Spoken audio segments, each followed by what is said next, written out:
Que estratégia você acha que uma empresa tinha que ter hoje para investimento em IA? Ou um passo para trás.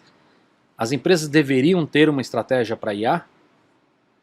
Olha, eu acho que sim, né? Assim, na minha opinião, eu sou super enviesado, porque, né, Não, claro. Tudo bem, mas é o... eu não sou. Eu te digo que sim.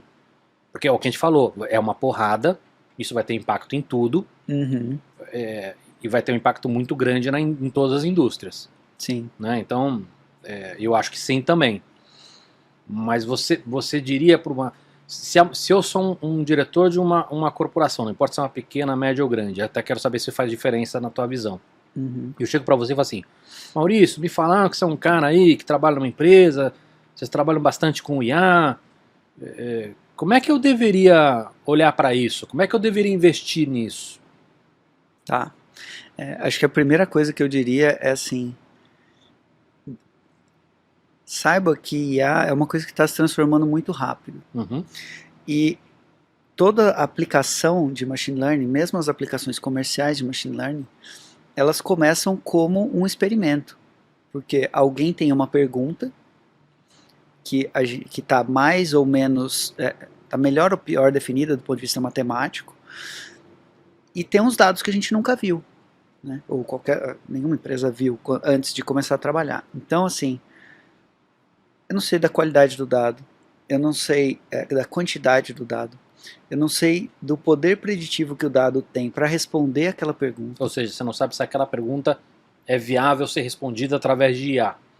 Não, imagina que, não só isso, né? Imagina que eu coletei um monte de dados de agricultura. Uhum. E eu quero responder uma pergunta que tem mais relação com o movimento do mercado do que com a agricultura em si, né? No mundo de negócios, essas coisas não são 100% separadas. Uhum. Então, sei lá, se você olha para uma empresa que produz celulose, Uhum. pode ser que o modelo preditivo mais útil para ela não tenha a ver com a plantação, e sim com o dólar, né? E aí pode ser que ela não tenha o dado do dólar. Então, um exemplo meio esdrúxulo aqui, mas é só para ilustrar isso. E aí, assim, a recomendação que eu daria é essa, assim, a primeira coisa que os tomadores de decisão precisam entender é que tem um risco inerente, um risco de projeto mesmo. Pode dar certo, pode não dar certo por questões técnicas, pela qualidade Obrigado, do dado, Focas. pelo Aqui, ó. tipo de pergunta, né? E isso é muito... que a gente vê com muita frequência é uma aversão a risco, especialmente no Brasil. Não diga. Mas vamos lá, deixa eu te ajudar, tá? Primeira coisa, tem um risco. Minha opinião, e não é só a minha, é de muita gente séria. O risco e o custo de não entrar é maior ainda. Sem dúvida. Você falou, ainda não está bem resolvido, eu não lembro qual a expressão que você usou. Já escutei isso algumas vezes. Então melhor esperar amadurecer um pouco mais. Cara, tá tão rápido.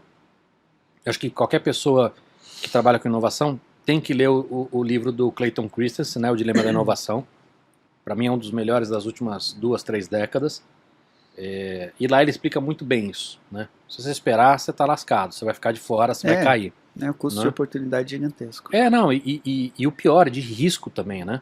Uhum. Porque o impacto vem de fora do seu mercado, vem de outras indústrias, enfim, a gente tem, sei lá, quantos exemplos hoje meio que são tão usados que são até meio bobo a gente falar, né? De Apple com música, com a Apple, só a Apple já movimentou 5, 6 indústrias diferentes aí.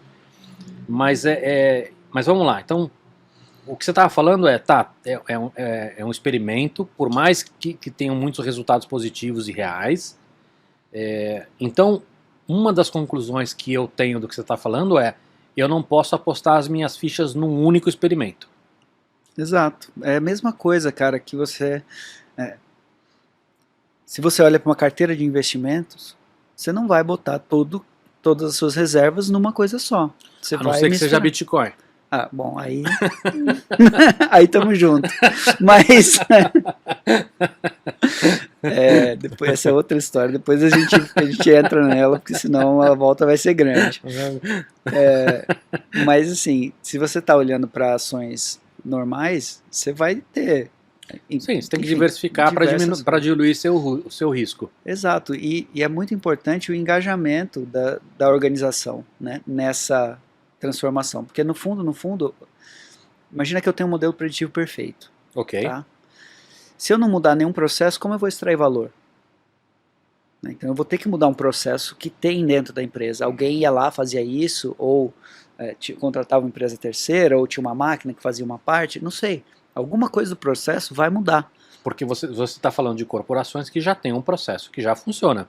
São empresas, de certa forma, bem-sucedidas. Se elas estão Sim. querendo usar IA para melhorar, ela vai ter que melhorar um processo, inclusive um processo que já está bom.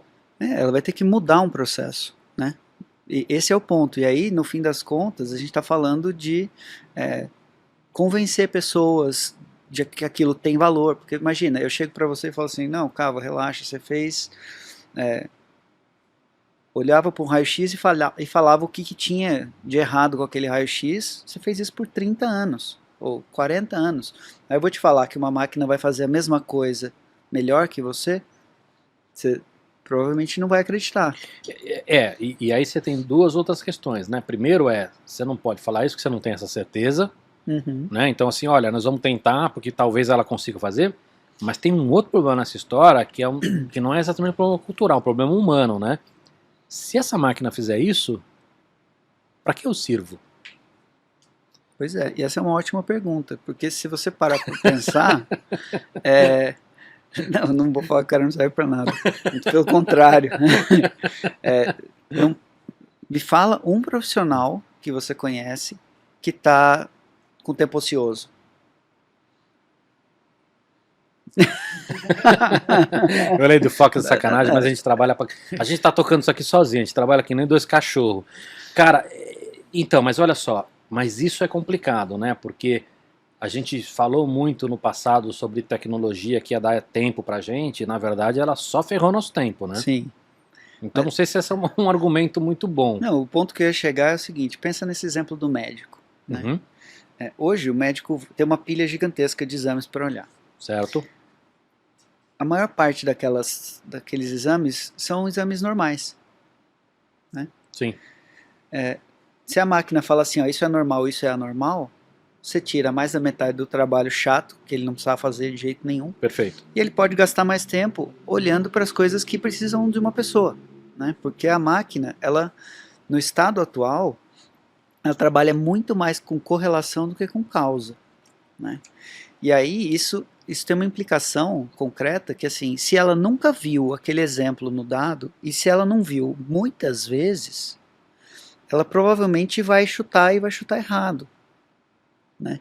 Então, esse uso de normal e anormal é um uso relativamente seguro, porque o normal vai aparecer muitas vezes por definição. Sim. Né? Então ela vai fazer bem esse trabalho. E aí a pessoa ela usa um outro modelo. A gente costuma usar modelos causais, quando a gente vai ter fazer as nossas predições, né? Então, sei lá, quando está vindo para cá, você sabe que furou um pneu, beleza. Você fala assim, tá bom, então o atraso do Maurício é porque furou um pneu. Isso é Que é uma desculpa horrível, porque não fura mais pneu hoje em dia. Mas amigo é assim, cara, mente um pro outro, é terrível.